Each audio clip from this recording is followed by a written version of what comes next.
भारत इस समय दुनिया का सबसे बड़ा चावल निर्यातक देश है और भारत की राइस मिलिंग मार्केट लगातार आगे बढ़ रही है। इसी बीच इंडिया राइस मिलिंग मार्केट के 2025 में 1.11 बिलियन से बढ़कर 2035 तक 1.41 बिलियन डॉलर होने का अनुमान लगाया गया है, जो अनुमानित समय 2025 से 35 के दौरान 2.45% की कंपाउंड एनुअल ग्रोथ रेट को दिखाएगा। बताया जा रहा है कि भारत में राइस मिलिंग मार्केट में चावल की खपत बढ़ रही है और टेक्नोलॉजी के मॉडर्नाइजेशन और बढ़ती एक्सपोर्ट डिमांड इसकी प्रमुख वजहें हैं। वर्तमान में भारत दुनिया का सबसे बड़ा चावल उत्पादक देश होने के साथ ही दुनिया का सबसे बड़ा चावल निर्यातक देश भी है, जिससे राइस मिलिंग देश की एग्रीकल्चर और फूड प्रोसेसिंग इंडस्ट्री में एक जरूरी सेगमेंट बना हुआ है। Rice milling industry food security पक्का करने, गांवों में रोजगार पैदा करने और एग्रीकल्चरल इकोनॉमी को सपोर्ट करने में अहम भूमिका निभाती है। भारत में चावल की खपत भी बढ़ रही है।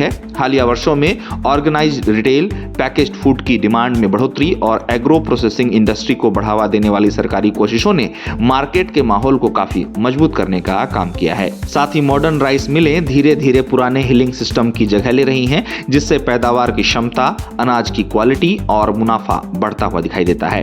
बता दें कि भारत समेत दुनिया में बासमती और नॉन बासमती चावल की मांग में तेजी देखने को मिली है, जिसने एडवांस मिलिंग टेक्नोलॉजी और ऑटोमेशन सॉल्यूशंस में निवेश को बढ़ाने का काम किया है। इस तरह इंडिया राइस मिलिंग मार्केट में मिल के टाइप, कैपेसिटी, ऑटोमेशन लेवल और प्रोडक्ट आउटपुट के आधार पर अलग अलग सेगमेंट शामिल हैं। एक रिपोर्ट में बताया गया है कि भारत में राइस मिलें छोटे ग्रामीण यूनिट से लेकर पूरी तरह से ऑटोमेटेड बड़े लेवल की फैसिलिटी तक हैं, जिनमें इंटीग्रेटेड प्रोसेसिंग, पैकेजिंग और सिस्टम स्टोरेज हैं। भारत में चावल के मार्केट का स्ट्रक्चर पंजाब, हरियाणा, उत्तर प्रदेश, पश्चिम बंगाल, आंध्र प्रदेश और तमिलनाडु जैसे राज्यों में मजबूत रीजनल कंस्ट्रक्शन को दिखाता है, जहां चावल का प्रोडक्शन ज्यादा होता है और यहाँ की मिलें बड़ी मात्रा में लोगों को रोजगार भी मुहैया कराती हैं। इस तरह टेक्नोलॉजी में बदलाव ने भी राइस इंडस्ट्री के माहौल को काफी हद तक बदलने का काम किया है। चावल के क्षेत्र में मॉडर्न टेक्नोलॉजी ने न केवल चावल की क्वालिटी को बेहतर बनाया है, बल्कि रिकवरी रेट में भी सुधार किया है। साथ ही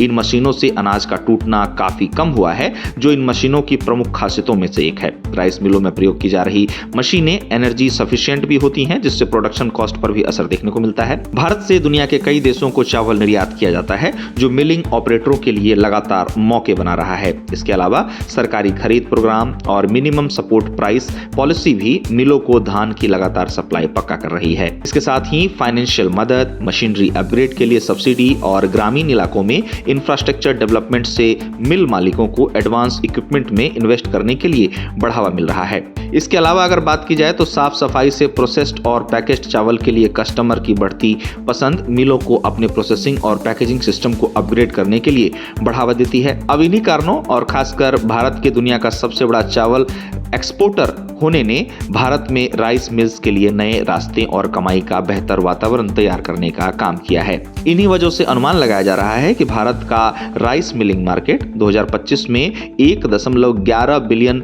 डॉलर से बढ़कर 2035 तक 1.41 बिलियन डॉलर पर पहुंच सकता है, जो भारतीय अर्थव्यवस्था को और मजबूत करने का काम करेगा।